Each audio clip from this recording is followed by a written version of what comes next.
আসসালামু আলাইকুম। একজন বাবা তার ফ্যামিলিকে পরিচালনা করার জন্য তার সন্তানদের হাতে রিজিক তুলে দেওয়ার জন্য তিনি অনেক কষ্ট করেন, অনেক পরিশ্রম করেন। কিন্তু দিন শেষে এবং সময় শেষে একজন বাবা অনেক অবহেলিত হয়ে যান। দেখেন, এই লোকটা দুপুর 12টার দিকে আসছে মাছ মারার জন্য। তার অন্য কোনো জীবিকা অর্জন করার পদ্ধতি নেই বা পথ নাই। শুধু মাছ মেরে সে জীবিকা অর্জন করেন, তার ফ্যামিলি পরিচালনা করেন।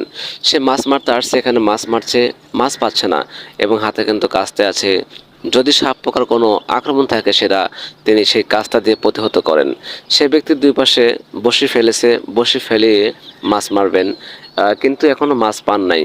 দুপুর 12টা থেকে শুরু করে সন্ধ্যা পর্যন্ত আমি দেখলাম ও একটা মাছও পায় নাই। তাহলে সে কেমনে চলবে আজকে? একজন ফ্যামিলির কর্ণধার, অর্থাৎ একজন ফ্যামিলির যে পিতা হন, তিনি তার ফ্যামিলিকে মেনটেন করার জন্য, তার ফ্যামিলিকে পরিচালনা করার জন্য অনেক কষ্ট করেন, অনেক পরিশ্রম করেন। কিন্তু এমন অনেকে আছেন যারা দিন শেষে তার ফ্যামিলির কাছে মূল্যায়ন পায় না।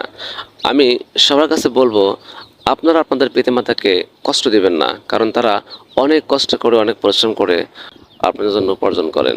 প্রিয় ভাইয়েরা, যদি আমার এই ভিডিওটা আপনাদের কাছে ভালো লেগে থাকে তাহলে অবশ্যই আমার ইউটিউব চ্যানেল সাবস্ক্রাইব করবেন প্লিজ।